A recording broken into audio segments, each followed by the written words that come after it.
É um fóssil de um peixe, como podem ver, preservado numa pedra e partido bem no meio.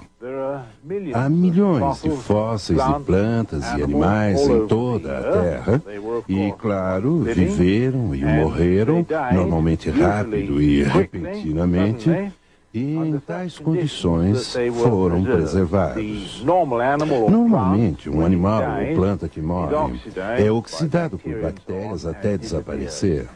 Mas esses foram depositados na água e preservados por circunstâncias especiais. E aqui estão os nossos fósseis.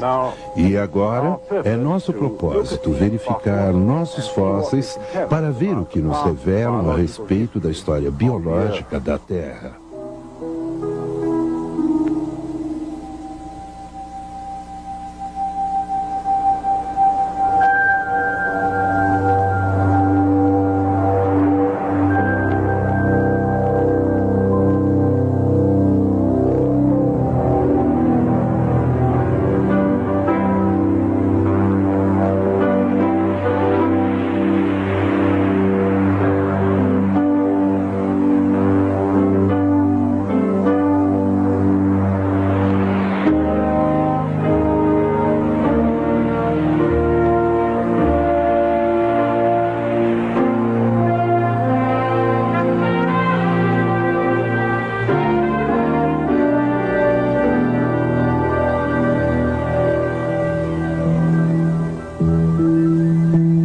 Nosso mundo tem muitas testemunhas silenciosas dos tempos esquecidos.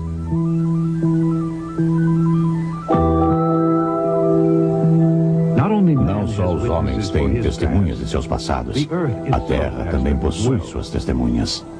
Tremendas montanhas empurradas para cima por forças incríveis. Obras de arte criadas pelo vento e a água, esculpindo monumentos de tamanha beleza que nos deixam boquiabertos. No entanto, são silenciosas. Não dizem uma única palavra, mas se você ouvi-las com cuidado e com paciência, elas contarão a sua história.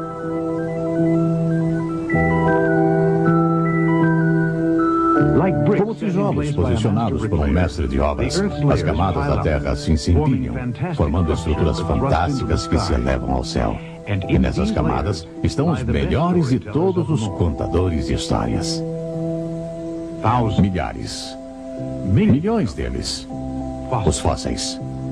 Pedras remanescentes de plantas e animais que um dia viveram, como esse fóssil de uma concha.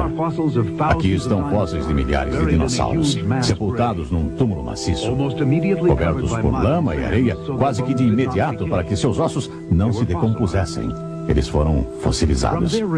Depois de cuidadosamente separados os restos mortais da rocha que os envolvia, podemos ter uma ideia de sua enorme estatura e imensa força.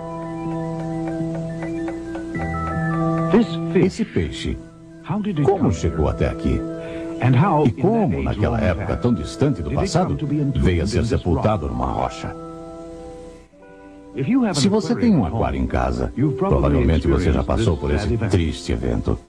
Um de seus peixes morre, boia até a superfície e rapidamente se decompõe. Na natureza, é claro, há outras maneiras de se morrer. De uma maneira ou outra, em pouco tempo não sobra nada. A menos que algo inesperado aconteça. A menos que, por exemplo, os peixes sejam sufocados por uma tremenda quantidade de lama e areia. Então, eles podem ser petrificados e tornarem-se em fósseis eternos num curto período de tempo. Só uma inundação global parece adequada para explicar a quantidade tremenda de fósseis que encontramos. Agora, em todos esses milhões de fósseis que são encontrados, os cientistas tentam aplicar algum tipo de ordem. E a ordem que desenvolveram é a chamada coluna geológica. Supostamente, a primeira camada a assentar-se na base de rocha cristalizada é a pré-cambriana.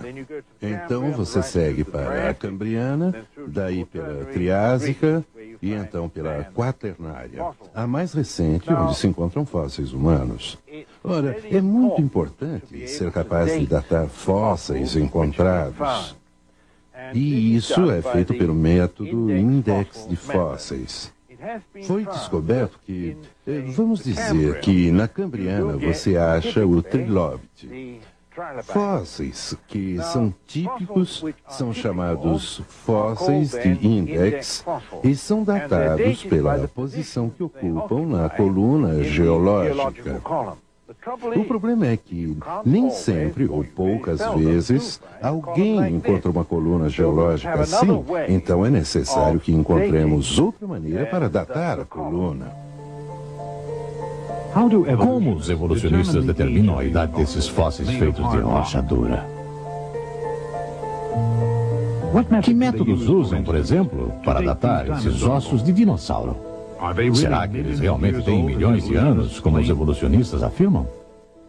É importante mencionar que os restos de dinossauros não foram provados ter milhões de anos de idade. Isso é simplesmente parte da teoria da evolução.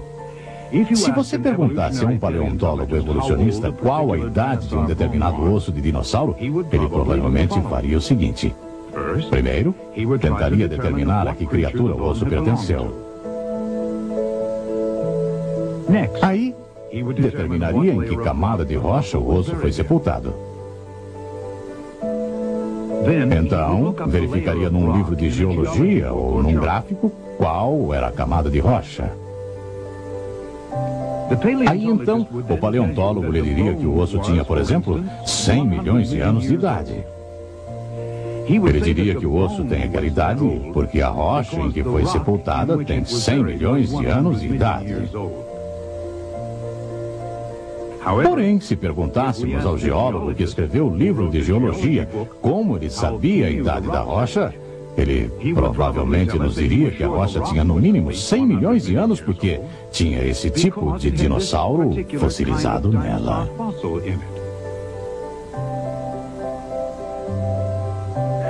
Então, o que você está fazendo com isso? Você está datando o fóssil pela camada e depois datando a camada pelo fóssil. Ora, isso é conhecido como raciocínio circular e, é claro, não é exatamente uma forma conceituada da lógica. Se, como diz a teoria da evolução, uma espécie gradualmente se evolui em uma outra, então, com certeza, esperaríamos encontrar muitas delas nessa transição. Peixes que começaram a ser anfíbios, ou répteis que começaram a criar asas. Dr. Joe N. Gish, do Instituto de Pesquisa Criacionista em San Diego, conhece muito a esse respeito. Então vamos ouvir o que ele tem a nos dizer. O registro fóssil é frequentemente usado pelos evolucionistas para apoiar a teoria da evolução. Na verdade, o registro fóssil é uma vergonha para a teoria da evolução e dá apoio ao conceito de uma criação especial direta. Por exemplo, se a teoria da evolução fosse verdadeira, então o registro fóssil deveria iniciar com uma forma de vida muito simples que gradualmente evoluísse em formas cada vez mais complexas. E, é claro, se a teoria da evolução fosse verdadeira, então haveria um grande número de tipos intermediários ou formas em transição, ou o que chamaríamos de formas de passagem. Por outro lado, se a criação for verdadeira, o registro fóssil se inicia com formas de vida bastante complexas, para as quais não se encontrariam ancestrais evolucionários. E se a criação for fato, não esperamos encontrar qualquer forma em transição dos tipos criados ou dos tipos básicos, nem de plantas, nem de animais. Agora vamos dar uma olhada no registro fóssil e ver o que realmente mostra. Nas rochas cambrianas, que os evolucionistas dizem ter sido inicialmente formadas a partir de uns 600 milhões de anos atrás, encontramos uma tremenda variedade de formas de vida complexas. Por exemplo, encontramos os trilóbites. Eles são tão complexos que os evolucionistas estimam que sua origem evolucionária necessitaria de, quem sabe, uns 2 bilhões de anos. E se tudo isso fosse verdade, então, nas rochas pré-cambrianas, rochas que geralmente são encontradas abaixo das rochas cambrianas, nessas rochas pré-cambrianas, nós deveríamos encontrar os ancestrais desses invertebrados mais complexos. Muitas das rochas estão intactas e perfeitamente capazes de preservar fósseis. No que achamos nessas rochas pré-cambrianas? Bem, podemos afirmar isso. Em nenhum lugar da face da Terra, alguém foi capaz de encontrar os ancestrais evolucionários desses animais cambrianos. Nenhum ancestral evolucionário para as esponjas, ou as águas-vivas, ou os pepinos do mar, ou ouriços do mar, ou braquiópodes, ou minhocas, ou qualquer um desses tipos foi encontrado. Eles encontraram o que acreditam ser fósseis de bactérias microscópicas e algas, criaturas microscópicas unicelulares. Mas nada entre uma coisa e outra já foi encontrado. Em outras palavras, esses animais complexos apareceram repentinamente, totalmente formados, sem ancestrais evolucionários quaisquer. É isso que esperaríamos, é claro, baseados na criação. Ora, os evolucionistas também acreditam que um desses invertebrados deu início aos vertebrados e acreditam que os peixes foram os primeiros vertebrados. Os vertebrados são os animais que possuem esqueletos ou espinhas, em contraste com os invertebrados que têm corpo mole ou têm conchas. Creem eles que essa transição dos invertebrados aos vertebrados durou, digamos, 100 milhões de anos. Ora, se isso fosse verdade, então naturalmente deveríamos encontrar um grande número desses tipos intermediários no registro fóssil. O que realmente encontramos? Nem mesmo uma forma em transição já foi encontrada. Os peixes apareceram repentinamente totalmente formados e nenhum ancestral do peixe foi encontrado. Então, só nos sobrou a mesma conclusão a respeito do resto da história do registro fóssil. Nenhum tipo intermediário entre invertebrados e vertebrados. Nenhum tipo intermediário entre os peixes e os anfíbios. Nenhum entre os anfíbios e os répteis. E nenhum entre os répteis e os mamíferos. Para encurtar uma história longa e complexa, nenhum tipo intermediário foi jamais encontrado em qualquer parte da Terra. Nem em vida, nem em fóssil. Mas será que poderíamos não os ter visto ou percebido? Vamos olhar para um dos passos mais importantes, um que dificilmente pode ser ignorado: o desenvolvimento do voo.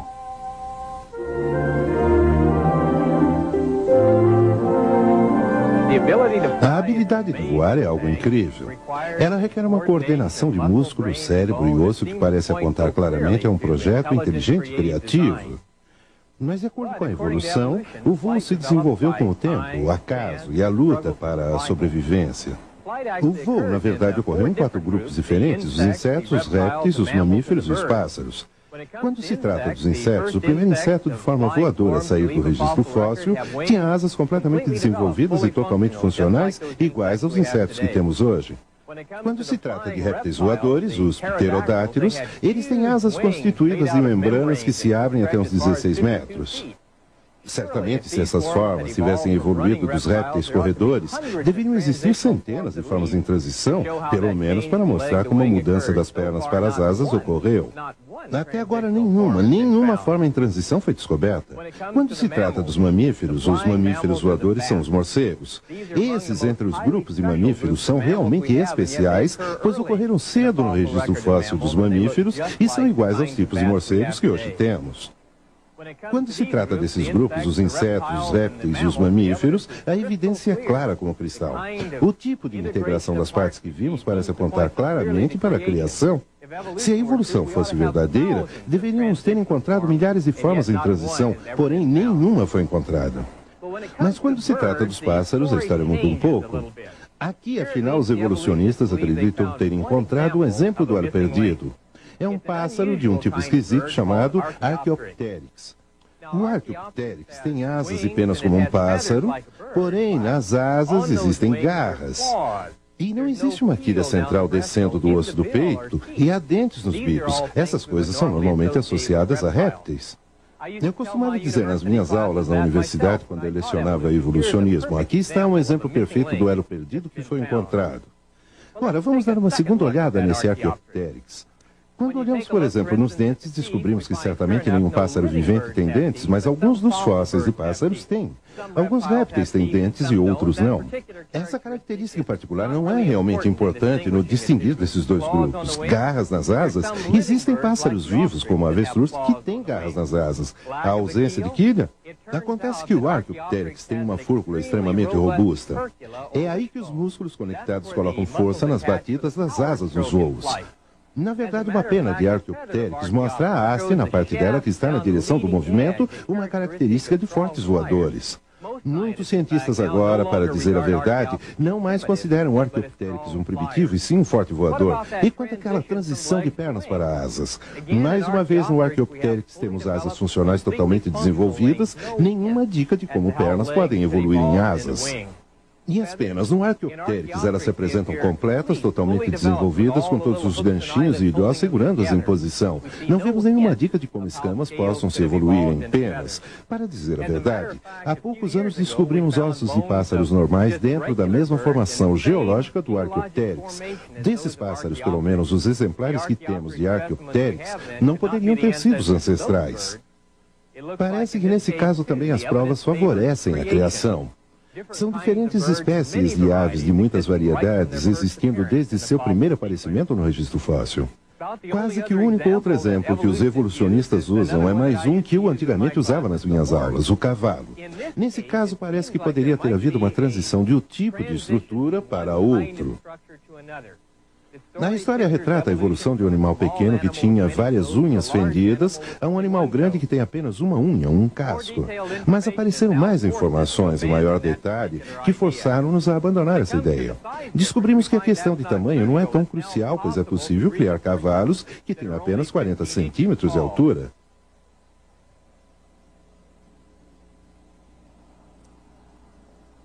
E o chamado cavalo da aurora? Sabemos agora que não era um cavalo, era um texuga da rocha, ou tipo de coelho que os cientistas chamariam de um irax. O nome oficial daquele cavalo da aurora é iracoidio, é o ancestral, não dos cavalos, mas dos texugas e coelhos da pradaria que ainda vivem na Terra até hoje. E onde estão as formas intermediárias que mostram como o número de unhas fendidas foi gradualmente reduzido? Novamente, todas as formas chamadas de transição se encontram enterradas nas mesmas formações geológicas, o que indica que viviam ao mesmo tempo e não podiam ter sido os ancestrais um do outro. Pelo contrário, parece muito mais com o que poderíamos ver em volta de um bebedouro na África. Animais de muitos tamanhos e formatos, animais com poucas unhas, com muitas unhas, todos vivendo ao mesmo tempo. Assim, concluímos que as formas intermediárias que a teoria da evolução e a coluna geológica exigem não existem mesmo. Até o Archaeopteryx provou ter sido uma ave perfeita com penas fortes para voar.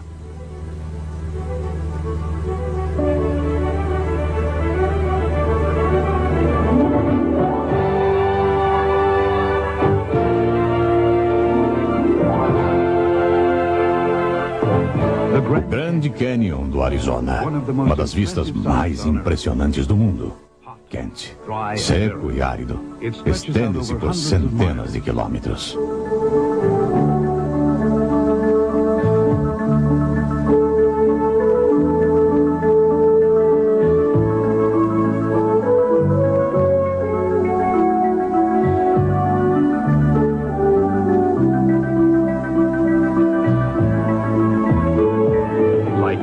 Como camadas de bolo, os diversos estratos se sobrepõem. A maioria, rochas sedimentares, é depositada pela água, firmando-se quando as águas recuam e quando então uma camada é coberta de nova camada, trazida por sucessivas enchentes de água. O geólogo Dr. Arthur Chadwick, da Universidade Loma Linda, da Califórnia, já passou muitos anos no Grand Canyon. Ele examina minuciosamente as propriedades específicas de cada camada e, de tempos em tempos, publica seus achados nas revistas científicas de geologia. Com seu assistente, ele mede o terreno e as características das diferentes camadas contam sua própria história. O que é singular no Grand Canyon é que as camadas estão expostas bem à vista. As camadas em si não são singulares, elas se encontram em muitos lugares diferentes do mundo, mas aqui podemos vê-las num corte vertical de mais de 1.600 metros de profundidade. São as camadas que compõem a superfície terrestre e que são expostas apenas superficialmente em outra parte. Nosso estudo nos levou a uma área do oeste dos Estados Unidos, o Ribeiro Monadnock, onde há um penhasco que fica a 240 metros acima das terras em volta. Isso parece sugerir que pelo menos de 240 a 270 metros de água cobriam tudo quando essas camadas se depositaram. Como as camadas precisaram de muita energia para se depositarem, tira-se a conclusão de que os processos também devem ter sido processos energéticos. Isso contraria o pensamento tradicional de como as camadas se acham aqui. O fato é que essas camadas devem ter chegado aqui com muita rapidez. Não que a coluna inteira tenha se acumulado em pouco tempo, necessariamente, mas bate com a ideia de uma camada inteira ter chegado aqui quase que instantaneamente por um processo conhecido como correntes de turbidade ou densidade. As correntes de densidade foram reconhecidas nos últimos 30 ou 40 anos como processos importantes da sedimentação. O que os distingue é que ocorrem muito depressa. O sedimento é depositado em áreas que têm centenas de milhares de quilômetros quadrados. Em velocidade de 80 a 100 km por hora, o sedimento vai se deitando pela superfície. Portanto, pode-se acumular grandes quantidades de sedimento em uma dada área dentro de bem pouco tempo. E isso mudou toda a nossa ideia sobre os processos que deitaram essas camadas do Grand Canyon. Os estudos geológicos não só mostraram que a maioria das camadas do Grand Canyon foram formadas rapidamente, sob condições de enchentes enormes, como também indicam que o Canyon erodiu para sua atual forma básica muito depressa. Não foi a erosão lenta do rio Colorado que cortou a maior parte do Canyon, um processo que teria levado milhões de anos. O Canyon parece ter tido uma origem muito mais catastrófica. Muitos criacionistas acreditam que a maioria desta série de formações estonteantes teve origem nos tremendos movimentos de elevação de terreno e nos efeitos subsequentes ao grande dilúvio que atingiu todo o mundo nos dias de Noé.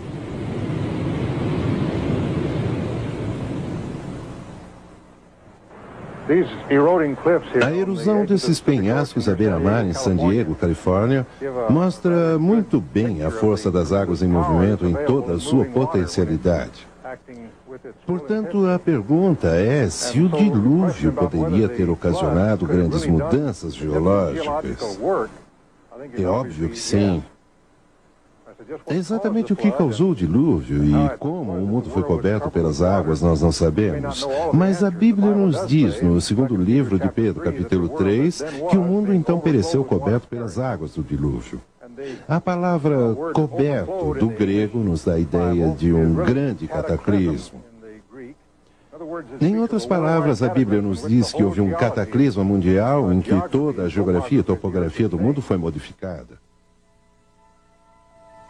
Do Grand Canyon, passamos a outra sepultura em massa de fósseis, os filões de carvão.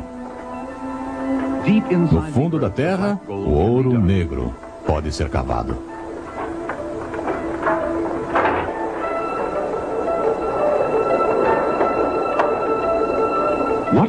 Exatamente o que é o carvão? São resíduos de enormes massas de material vegetal enterrado. Em muitos locais, o ingrediente principal foi lascas imensas de casca de árvores antigas enormes. Comprimidas e carbonizadas, esses resíduos pretos chegam a ser hoje uma fonte valiosa de energia.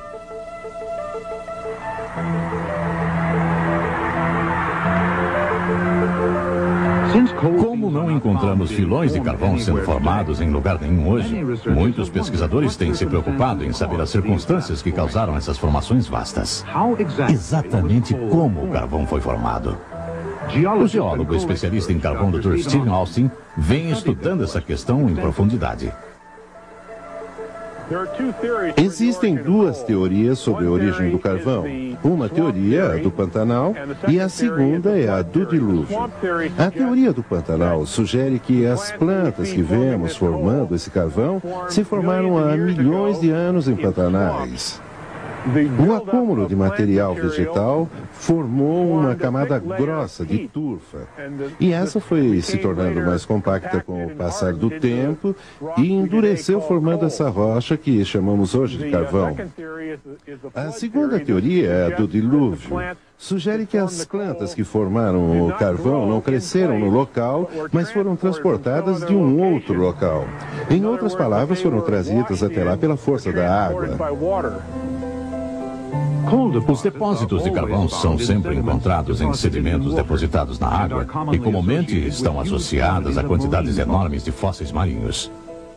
As extensas pesquisas de veias de carvão conduzidas pelo Dr. Austin nos Estados Unidos mostram que muitas camadas de carvão foram originalmente depositadas no fundo do oceano, debaixo de enormes massas flutuantes de vegetação. Esses tapetes de detritos flutuantes se compunham de florestas de árvores e plantas arrancadas pelas raízes da terra num dilúvio catastrófico maciço, sob condições como ocorreram do dilúvio de Noé. Matéria vegetal encharcada de água, especialmente incluindo cascas de árvores despregadas dos troncos, foram para o fundo debaixo das esteiras de detritos vegetais flutuantes quando empurradas por ventos, ondas e correntes. Muitas camadas de detritos vegetais foram acumulando dessa forma e, subsequentemente, foram enterradas debaixo de sedimentos argilosos que mais tarde se tornaram rocha dura. Como resultado desse depósito do dilúvio, em alguns casos fósseis de troncos de árvores se encontram enterrados em vários ângulos diferentes e se projetando através das camadas grossas de carvão e outros sedimentos. Mas quanto tempo leva para transformar as plantas em carvão? A maioria das pessoas acha que leva milhares ou milhões de anos para se formar o carvão. Mas isso não é verdade. A ideia que o carvão leva um longo período de tempo para se formar não tem comprovação geológica, porque realmente podemos formar o carvão no laboratório num curto período de tempo. A pressão não é o fator principal na formação do carvão, porque em muitas regiões, especialmente aqui no leste dos Estados Unidos, o carvão está em estratos muito torcidos e deformados que foram sujeitos a grande pressão. Contudo, não mostram calcinação eficaz como deveriam mostrar se a pressão é o fator que forma o carvão. O fator final na formação do carvão é a temperatura. E quase todo mundo concorda hoje que a temperatura é o principal fator que contribui ao carvão. Um evento de aquecimento breve, de curta duração, pode explicar a alteração das plantas para formarem essa rocha dura, compacta e negra que vemos hoje.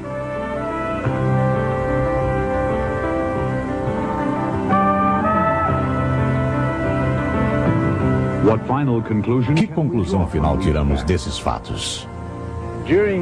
Durante nossa viagem através da natureza em busca de provas fósseis, fixamos as provas nos seguintes pontos.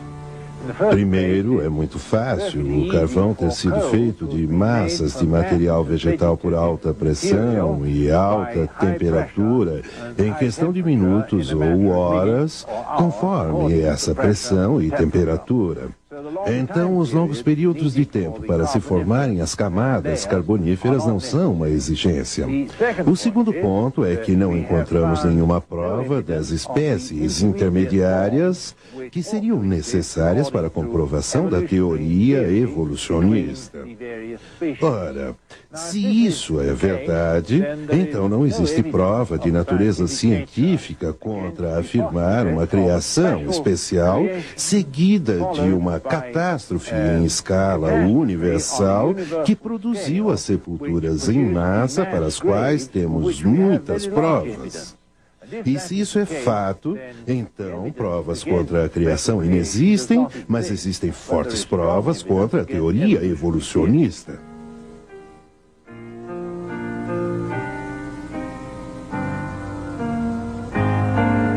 E aqui, no Grand Canyon, termina a busca de nossas origens. O sol se pondo, o dia chega ao fim e pensamos assim: se essa devastação impressionante pôde acontecer com uma terra tão bela, tão carinhosamente criada por Deus, será que poderia acontecer novamente? A Bíblia diz que sim. A terra será julgada, não por água, mas por fogo. E novamente será por causa do pecado e da maldade do homem. Existe um escape? A Bíblia diz que aquele que puser a sua vida nas mãos de Jesus Cristo, o Filho de Deus, será salvo. Através da graça de Deus, você ainda neste exato momento pode tomar esta decisão e ser salvo por toda a eternidade. Por favor, não espere, porque ninguém sabe o dia nem a hora.